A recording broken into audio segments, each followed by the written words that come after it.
पाकिस्तान की बड़ी strong lobbying हो रही है अमेरिका में आजकल, और ये सबको पता है, पहले भी थी। और शायद ये कारण है कि जिसके द्वारा वो अपना नैरेटिव सेट कर पाने में काफ़ी सक्सेसफुल हो रहे हैं। अब लॉसेस किसके ज़्यादा हैं किसके कम हैं ये तो अलग बात है, लेकिन नैरेटिव जो पाकिस्तान का है वो एटलीस्ट जो अमेरिका के अंदर जो उसकी लॉबिंग है वो काफ़ी हद तक कामयाब होती हुई नज़र आ रही है। दूसरा, आसिफ मुनीर को फिर से इनवाइट किया गया, ये सबको पता है। और वो अब वहाँ पर उनके एक मिलिट्री जनरल हैं जिनका क्या कहते हैं कि फेयरवेल है। अब सवाल ये पैदा होता है यहाँ पर कि भाई दोस्तों, आसिफ मुनीर से इतनी मोहब्बत क्यों है? अल्टीमेटली ट्रम्प साहब जो काफ़ी हद तक उनको पहले लंच भी करवा चुके हैं और अब उनको फिर से इनविटेशन आया है और 2 महीने के अंदर अंदर दूसरी बार गए हैं। इसके अलावा एक अमेरिकन मीडिया के अंदर और भारतीय मीडिया के अंदर एक बेसिक डिफरेंस है, खास तौर से ट्रंप की सख्ती को लेकर भारत के प्रति। और कहीं ना कहीं भारत के जो अब जो नए सुर निकल के आ रहे हैं, ऐसा लगता है कि इंडिया ने धीरे धीरे रिटेलिएट करना शुरू कर दिया है और ये कहना शुरू कर दिया कि हम झुकेंगे नहीं, हम रुकेंगे नहीं। और राजनाथ सिंह ने तो बड़ा अटैक किया, आज ये कहने की कोशिश की कि दुनिया में कुछ लोग दुनिया का बॉस बनने की कोशिश कर रहे हैं। मुझे लगता है कि ये सब जो कमेंट्स हैं ये अमेरिका पहुंच रहे हैं और कहीं ना कहीं इसका जो परिणाम है या दुष्परिणाम है वो भी हमें जल्दी देखने को मिल जाएगा। एक आसिफ मुनीर साहब फिर से अमेरिका पहुंचे हैं। लॉबिंग की बात भी करूंगा, लेकिन पहले आसिफ मुनीर साहब की बात कर लेता हूं। वो पहुंच गए अमेरिका फिर से, और वहां पर फिर से उन्होंने कुछ ऐसा कह दिया कि जो शायद भारत को तो नागवार गुजरेगा। अब वहां कहना है उनका अमेरिका में, अगर फ्यूचर में भारत के साथ कोई वॉर हुई और पाकिस्तान के एग्जिस्टेंस को खतरा हुआ तो वो पूरे एरिया को एटम बम से क्या कहते हैं झोंक देंगे पूरा का पूरा। और ये भी कहा कि पाकिस्तान एक एटॉमिक नेशन है और अगर हमें लगता है कि हम डूब रहे हैं तो हम आधी दुनिया को अपने साथ ले जाएंगे। मुझे लगता है बड़ा सनसनीखेज और ये बड़ा एक्स्ट्रा ऑर्डिनरी बात कर दी उन्होंने। और इतनी बात करने की जरूरत क्या थी मुझे भी समझ में नहीं आया, क्योंकि आर्मी जनरल्स इस किस्म की बातें नहीं करते हैं। और दूसरे कंट्री में जाके और अमेरिका की जमीन पर खड़े होकर वहां से एक थर्ड कंट्री को यानी कि इंडिया को एटॉमिक वॉर की धमकी देना, शायद ये एक बड़ी बात हो गई है। अब ये मौका था एक्चुअली कि अमेरिका में ग्रैंड हयात होटल के अंदर एक कोई डिनर प्रोग्राम था जिसमें पाकिस्तानी डायस्पोरा के करीब 120 मेंबर्स थे, इन्फ्लुएंशियल मेंबर्स थे। और पाकिस्तानी जो एक वहाँ पर व्यक्ति हैं उन्होंने भी एक डिनर रखा था ये, और आसिफ मुनीर ने वहाँ पर ये सारे भाषण दिया है। अब कई और चीज़ें भी कही, खासतौर से इंडिया के द्वारा इंडस के ऊपर जो डैम है उसके बनाने का जिक्र भी किया। वो कहते हैं कि अगर इंडस के ऊपर भारत डैम बनाता है और हमारे 25 करोड़ लोग भुखमरी के कगार पर आ जाएं तो यकीन मानिएगा हम 10 मिसाइल हमले में उस पूरे के पूरे डैम को नष्ट कर देंगे, तोड़ देंगे। और ये भी कहा कि इंडस कोई हिंदुस्तानियों की प्रॉपर्टी नहीं है, इनकी कोई फैमिली प्रॉपर्टी नहीं है, हमारे पास मिसाइलों की कमी नहीं है।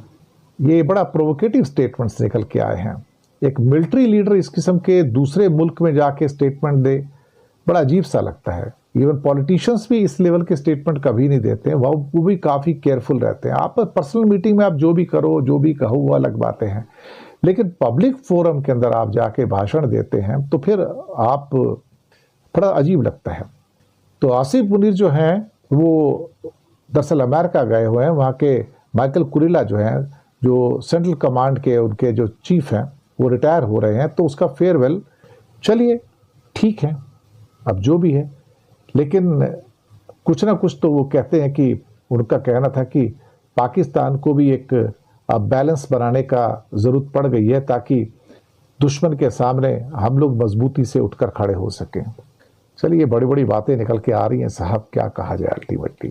तो ये एक बड़ी मेन खबर थी जो हमने आप तक पहुंचाई है। दूसरा, पाकिस्तान की एक और भी न्यूज़ है कि पाकिस्तान ने अमेरिका में बहुत ज़बरदस्त लॉबिंग की है पिछले कई महीनों में, और पानी की तरह पैसा भी बहाया है। कई हाई प्रोफाइल फर्म्स हैं, उनको हायर किया, और नैरेटिव सेट करने में पाकिस्तान वास्तव में कामयाब रहा।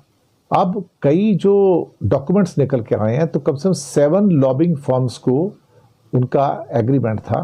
करीब करीब 2025 में से पहले से ही 2024 से एग्रीमेंट हो गए थे, और पाकिस्तान के लिए वो लॉबिंग अलग अलग, चाहे उनकी फाइनेंस मिनिस्ट्री में है, डिफेंस मिनिस्ट्री में है, कॉमर्स मिनिस्ट्री में है, व्हाइट हाउस में है, तो वो सारे के सारे उन लोगों को भी वहां पर हायर किया गया जिसमें डोनाल्ड ट्रंप के जो करीबी दोस्त हैं या उनके करीबी ऑफिसर रहे हैं, जो इन्फ्लुएंशियल लोग हैं, जिनकी पहुंच डोनाल्ड ट्रंप तक है।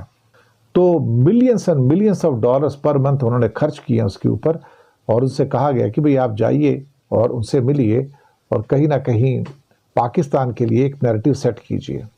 और मुझे लगता है कि पिछले 8-10 महीनों के अंदर, या अक्टूबर महीने सितंबर महीने से, जब से ट्रंप आए भी नहीं थे, पाकिस्तान अपने नैरेटिव को सेट करने में कामयाब रहा है। इस बात को तो मैं भी मानूंगा, और वो ज़्यादा एग्रेसिव रहा है। ठीक है, पाकिस्तान के पास पैसे कम है, लेकिन यहाँ जो पैसे दिए जा रहे हैं, हो सकता है पाकिस्तान का जो डायस्पोरा है जो अमेरिका में रहता है, हो सकता है उन्होंने कॉन्ट्रीब्यूशन किया हो, जैसा भी है। और ये भी सुनने में आया था कि कुछ पेमेंट वाया दुबई भी किए गए हैं वहाँ पर। अब क्या कहा जाए साहब, लेकिन टॉप लेवल की अगर वो कंसल्टेंसी फर्म्स को अपनाते हैं और उनके लिए प्रचार करवाते हैं, लॉबिंग करवाते हैं, और भारत को लेके जो एक नेगेटिव स्टैंड निकल कर आया है व्हाइट हाउस से, उसमें मुझे लगता है कि इस लॉबिंग का भी एक बहुत बड़ा हिस्सा है। और जिस किस्म की नफरत इस समय डोनाल्ड ट्रंप को इंडिया से है, और पाकिस्तान के लिए तो खुद ही कहते हैं कि आई लव पाकिस्तान, तो शायद ये हो सकता है कि ये जो एक नैरेटिव सेट करने के लिए जो लॉबिंग हो रही है, वो अपने आप में बहुत एक इम्पॉर्टेंट पार्ट प्ले कर रही है। चलिए, अच्छी बात है। मैं समझता हूँ जिसके बस की जो है वो सब करते हैं। भारत को भी किसने रोका था, वो भी अपना नैरेटिव सेट करने के लिए लॉबिंग कर सकते हैं, और की भी होगी। ऐसी बात तो नहीं कि इंडिया ने लॉबिंग नहीं की होगी, पर यह बात और है कि फिलहाल पाकिस्तान का नैरेटिव और लॉबिंग एटलीस्ट अमेरिका में तो कामयाब होते हुए नजर आ रहे हैं। ये तो मैं भी कह सकता हूं। एक और खबर पे आते हैं कि अमेरिकन मीडिया और भारतीय मीडिया में ट्रंप की भारत के प्रति सख्ती को लेके अलग अलग व्यू पॉइंट निकलते आ रहे हैं। जहां भारत के अंदर एक किस्म से मोदी जी के डंके बज रहे हैं, जी हां, जहां मोदी जी के डंके बज रहे हैं, वहीं अमेरिका में भारत की लंका जलाई जा रही है। तो दो अलग अलग मीडिया, दो अलग अलग खबरें। हालांकि कुछ अमेरिकन मीडिया के लोग कहते हैं कि जो इंडिया के लिए जो पनिशमेंट दी है ट्रंप ने, वो भी ठीक नहीं है, वो थोड़ी इलॉजिकल है, और इतनी बड़ी सजा आपको नहीं देनी थी, क्योंकि इतना बड़ा गुनाह नहीं हुआ है भारत के द्वारा जितनी बड़ी उसे 50% का पूरा जो टैक्सेस लगाए गए उससे। और उससे हमारे डायमंड फील्ड हो, टेक्सटाइल हो, लेदर हो, कारपेट हो, मेडिसिन का फील्ड हो, ऑटोमोबाइल हो, बहुत सारे और जो फील्ड हैं, उसमें करोड़ों लोगों के रोजगार जाने का खतरा पैदा हो गया है। दूसरा, जो 25 अगस्त को अमेरिका की टीम आके बातचीत करने वाली थी, अब शायद वो भी नहीं आ रही है, क्योंकि अब ट्रंप साहब ने कह दिया कि अब हम कोई बातचीत नहीं करेंगे, जब तक डील नहीं होती हमारी कोई भी बातचीत इंडिया से नहीं होगी। ये इस लेवल की तलखी पहले कभी नहीं थी। कभी कभी ऐसा लगता है कि 25 साल की जो हमारी मेहनत है इंडिया की अमेरिका को साधने की, वो 25 घंटे में बेकार हो गई। अब असर तो पड़ रहे हैं, लेकिन चीन पर जो नरमी है वो भी साफ नजर आती है। और अल्टीमेटली जब चाइना के ऊपर क्वेश्चन आते हैं, तो फिर कहा जाता है कि we don't want to hurt our self, हम अपने आप को नुकसान नहीं करना चाहते। उन्हें मालूम है कि चाइना को हर्ट करने का मतलब है, जो $20 ट्रिलियन की इकॉनमी है, वो खुद को हर्ट करना है। तो इससे इंसान मारता किसको है? जो कमजोर होता है उसी को मारता है।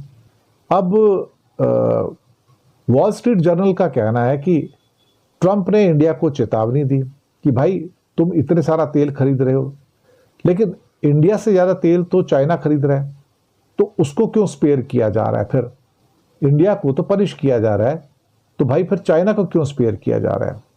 और फिर यह भी कहा जा रहा है कि किसी भी देश पर सबसे ज्यादा टैरिफ लगाए गए हैं, इंडिया को उस पर काउंट किया गया। और ये एक किस्म से इलॉजिकल है। और फिर उसके बाद वो क्या कहते हैं कि सैंक्शनिंग द रशिया एक्ट 2025 जो पास होने जा रहा है अभी अगस्त सितंबर के अंदर, तब तो 500% का टैरिफ लग जाएगा। इसका मतलब कि हमें बाहर करने की अब ये 50% भी सैंक्शन ही होता है देखा जाए तो। 50% में कोई सर्वाइव थोड़ी कर सकता है, ना ही कोई क्या कहते हैं कि एक्सपोर्ट कर सकता है। और मेरी जब बात हुई कई एक्सपोर्टर से तो उनका कहना था, गारमेंट के एक्सपोर्टर थे, वो बोलते हैं अभी तो हमारे पास कोई रास्ता बचा नहीं कि या तुम दुबई शिफ्ट कर जाएं, या मैक्सिको शिफ्ट कर जाएं, या बांग्लादेश शिफ्ट कर जाएं। इंडिया में 50% पे कौन माल खरीदेगा जब टैरिफ लगा दोगे तो।